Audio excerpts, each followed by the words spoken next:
Ons menslike lewens is een groot legkaart, of 'n puzzle. Ek sê dit nie omdat ek bedoel, dat daar baie vrae en onsekerhede is nie, maar omdat ons lewenspad reeds hierdie Vader vooruit beplan is, en alles stukkie vir stukkie reg in plek sal val, vir die wat hom dien en gehoorsaam.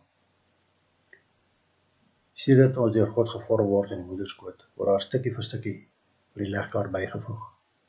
Ons sien reeds in Job 31 vers 15 dat Job sê, het hy wat my in die moederskoot gemaak het, hulle nie ook gemaak nie, het hy ons nie almal gevorm nie. Niemand van ons se legkaart is dieselfde grootte nie, en niemand se bestaan uit dieselfde hoeveelheid stukke nie. Elkeen is uniek. Hierdie lewenslegkaart word stukkie vir stukkie aan mekaar gesit gedurende ons aardse bestaan, totdat die geheelprentjie vorm van ons aardse lewens, wanneer dit met ons afsterwe tot voltooiing kom. Soms, in 'n poging om die legkaart vinniger te voltooi tot die geheelprentjie, probeer ons ook om 'n verkeerde stuk op die verkeerde plek in te sit, word ons dan genoodsaak om verder tussen oorblywende stukke rond te soek, na die regte stuk. Iets wat soms langer vat, as wat ons nodig is.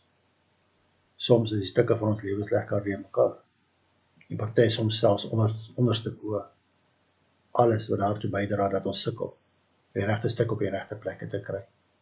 Dat dit dan vir ons voel, of ons lewens sonder 'n doel is, en kerm ons dan ook dikwels, net die prediker wanneer hy sê, alles kom tot niks, sê die prediker, tot niks. Wat kry die mens vir sy gesoeg in hierdie wêreld, vir ons Prediker 1 vers 2 tot 3. Almal van ons, wat al die geleentheid gehad het om 'n legkaart te bou, weet hoe teleurstellend dit is wanneer jy dink dat jy hierdie legkaart klaar gebou het, en die volgende gebeur. Daar kort 'n stuk, of ons het net onder die legkaart gesit om dit te ondersteun, as dit klaar is nie. En nou kan ons dit nie optel om dit te bewaar vir die toekoms nie, want dit breek uit mekaar uit. Jy sien met my en jou lewenslegkaart gaan presies dieselfde.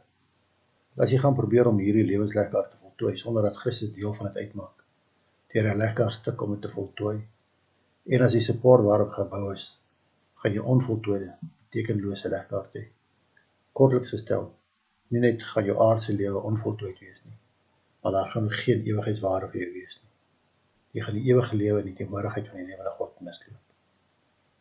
Maak Christus nie net deel van jou lewe nie, maar maak hom ook die fondasie waarop jy jou lewe bou. Voltooi jou lewenslegkaart op so 'n wyse, dat dit die platform lê vir jou lewe in die hiernamaals. 1 Korinte 3 vers 11 lees, want niemand kan 'n ander fundament lê as wat reeds gelê is nie. Die fundament is Jesus Christus. Johannes 11 vers 25 tot 26 lees ons. Toe sê Jesus vir hom, ek is die opstanding en die lewe. Wie in my glo sal lewe, al sterwe hy ook. Elke wat lewe en in my glo, sal in alle ewigheid nooit sterwe nie. Glo jy dit? Onthou, jy het net een lewe, en die enigste geleentheid wat jy het, om Christus deel van hierdie lewe te maak is nou, terwyl jy nog asem.